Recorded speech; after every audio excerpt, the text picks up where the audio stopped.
अरे क्या मुखला विनती करो कि लाज आवत है मोर। गुरु देखत आओ गुण करत कैसे भाव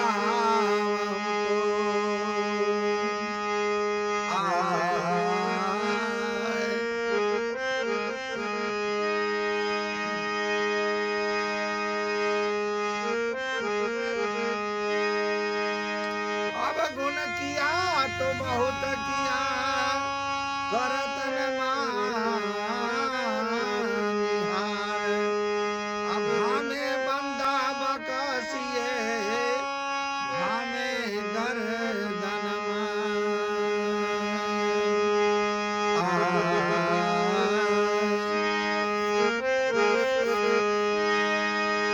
अरे अब गुना मेरे बाप जी बक्सो गरीब निवाज। जाओ मैं पूत कपूत हूँ तो भी पिता के लाज।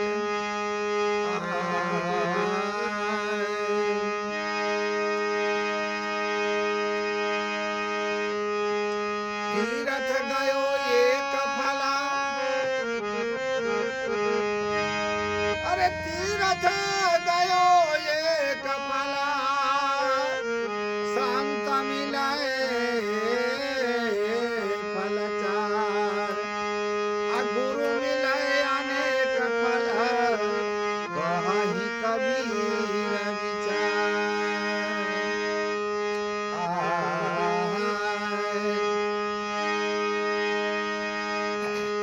आदरणीय संत शिरोमणि सज्जन वृंद माताएं बहनों दूर दूर के आए हुए महात्मागण अगुआगण संतजन आपके चरणों में मेरा कृपेखन बंदगी अर्पित हो।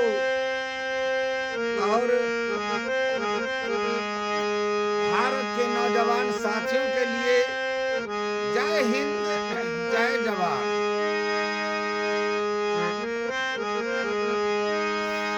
तीरथ दो प्रकार की होती है। तीरथ गयो एक फला संत मिले फल चार।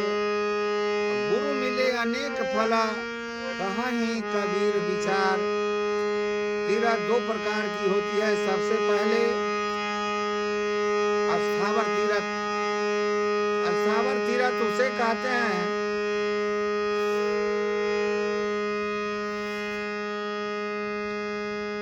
एक अस्थावर और दूसरा जंगम। अस्थावर तीरथ उसे कहते हैं जहां चल के जाया जाता है। गंगा, कमला, प्रयागराज, हरिद्वार, बोलबम इत्यादि जो हम चल के जाते हैं उसे अस्थावर तीरथ कहते हैं। अस्थावर तीरथ जाने के लिए रुपया, समय, साथी, डेट सब इकट्ठा करना पड़ता है तब जाया जाता है। और वहाँ चल के हमको जाना पड़ेगा। तो वहाँ एक फल का मतलब है एक वहाँ का दृश्य को देखना। जहाँ गए वहाँ के दृश्य क्या है, हिसाब किताब क्या है। बंगाल में गए भैंसा से हल जोतते हुए देखा, विशेषता यही हुआ। यहाँ में और चीज देखा।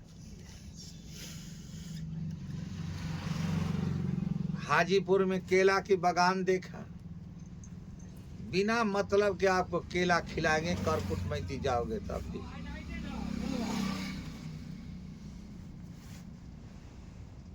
और राजस्थान में विशेषता क्या है, वहाँ मरुस्थल है, पानी उनी नहीं होता है, वन है बहुत भारी।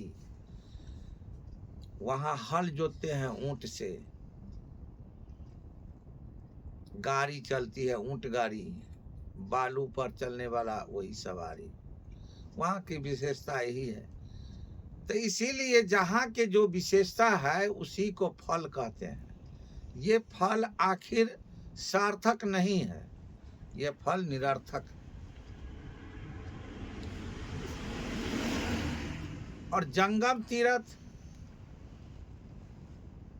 सबहि सुलभ सब दिन सब देशा, सारद सेवक समन कलेसा। ये तीर्थ सभी दिन सभी के दरवाजे, हर रोज हर टाइम हर आदमी के यहाँ मुस्तैद हैं। जब आप लगा सकते हैं, आपकी हिम्मत पर निर्भर करता है, आपके सोच पर निर्भर करता है। इस तीर्थ में 4 फल है।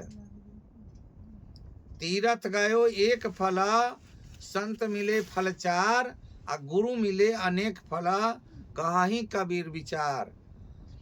इस तीर्थ में जाने से 4 फल की प्राप्ति होती है।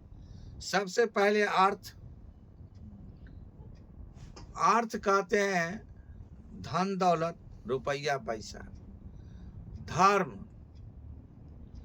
धर्म कहते हैं आपकी प्रशंसा चलना, नाम बड़ाई। काम यानी आप जो सोचते हैं सो पूरा हो जाना। कबीर साहब भी कहते हैं कि जो जो इच्छा दास के होई, आ बंदी छोड़ पूरा वही सोई। ये काम। और चौथा है मोक्ष। गुरु कृपा, वो कृपा साहब की। ये चारों फल की प्राप्ति हमको जंगम तीर्थ में होता है, जिसे सत्संग कहते हैं, कोई भंडारा कहते हैं, साधु को इकट्ठा हो जाना। हमारे सदगुरु कबीर भी कहें, साधु मोरे आत्मा मैं संतन के जीव, सकल साधु में रमी रहूं जस माखन के जीव। साधु चले आगे उठी धाऊं, संतन के हम साथी, जहाँ संत तहाँ धुनी रमाऊं, तहाँ के हम बासी। संत जेमे तहाँ हम हूँ जेमू, संत सोवे तहाँ जागू। जो संतन से द्रोह करत है, ताही काल धय लागू। नारद मेरे साधु से अंतर नाही, मेरे घट में साधु बसत है, मैं साधुन के माही। अल्लाह खोजवा भेटबो नाही, जब भेटबो तो साधु के माही। इसलिए वह गुरु हैं, रास्ता बताते हैं कि जब जितना भी तीर्थ का सार है वह सदगुरु का चरण है। तीर्थ का मूल जो है, पूजा का मूल जो है, पूजा मूलंग गुरु चरणंग, सूरत मूलंग गुरु रूप, मंत्र मूलंग गुरु वाक्यम, मोक्ष मूलंग गुरु कृपा। जितना भी पूजा इस धराधाम में होता है, जिस धरती पर होता है, अनंत कोटि ब्रह्मांड में भी होता है, जो भी होता है, ये तो सारा पूजा का मूल गुरु का चरण है। वो भवसागर का नैया भी है, इसे कहते हैं। इसलिए गुरु अगर मिल जाते हैं तो अनेक फल। कहीं कबीर विचार, ये कबीर का विचार है। तो अब हम इति श्री करते हैं। जय हिंद, जय जवान, साहेबन की साहेबन की साहेब।